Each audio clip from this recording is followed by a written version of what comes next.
One day, a man lost his most valuable possession. In some versions of the story, it's his wife. In others, his son. In others, his job. And in others, it's something else. But in this version, it's his horse. It ran off towards another village. The man's neighbors felt bad for him. "What a tragedy," they said. But the man's father comforted his son and said, "Don't worry about it, son. Maybe this will bring you good luck." Months later, the man's horse returned with more horses from the other village. So now, in a sense, the man was rich. All of his neighbors congratulated him. "What a blessing," they said. But the man's father warned him, "Don't be too proud, son. This might be an omen of bad luck." A few days later, the man's son was riding one of the new horses when he fell off and broke his leg. "What a tragedy," said the neighbors. But the man only heard the words of his father. "Don't worry about it, son. Maybe this will bring you good luck."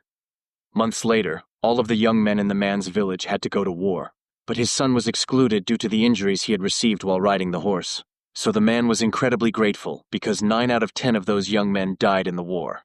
If the man's goal had been to keep his son perfectly protected, the breaking of his son's leg would have seemed to be a bad event. But if the man's goal had been to protect his son from war, the breaking of his son's leg would have seemed to be a good event.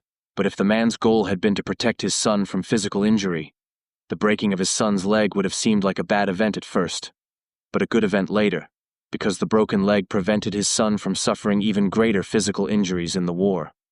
But, hypothetically speaking, if we continued the logic of the story, if the man's village was invaded a year later and all of the survivors of the First War were captured and tortured, then the breaking of his son's leg would have seemed like a bad event again.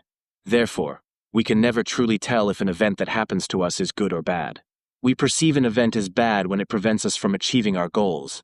But the prevention of one goal can lead to the fulfillment of a greater goal, just as the son's broken leg prevented him from having to go to war. So a little bit of pain early on prevented a greater pain later on. Because of the uncertainty of the future, we can never know whether an event is good or bad, because we don't know what impact it will have on the future events in our lives.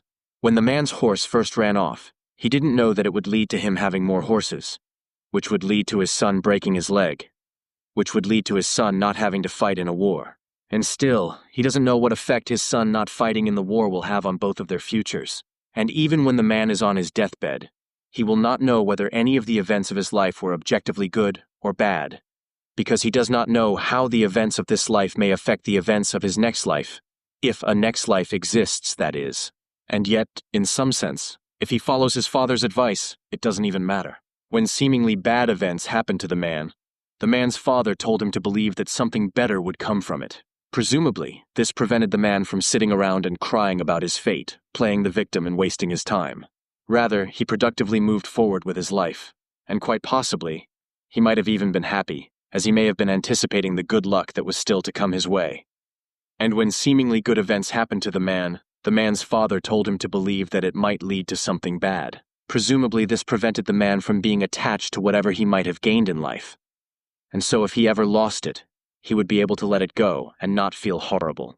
Rather, he would still be able to productively move forward in life with the hopes that something better might come along in the future. So the father's advice was incredibly wise, because when you believe that all good things eventually lead to something bad, and that all bad things lead to something better, you give yourself the strength to constantly move forward and upwards.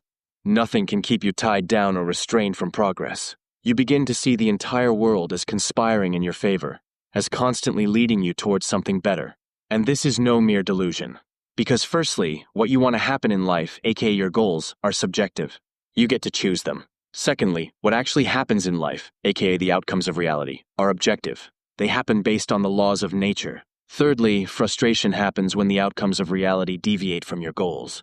In other words, frustration is what you feel when what must happen is different than what you want to happen.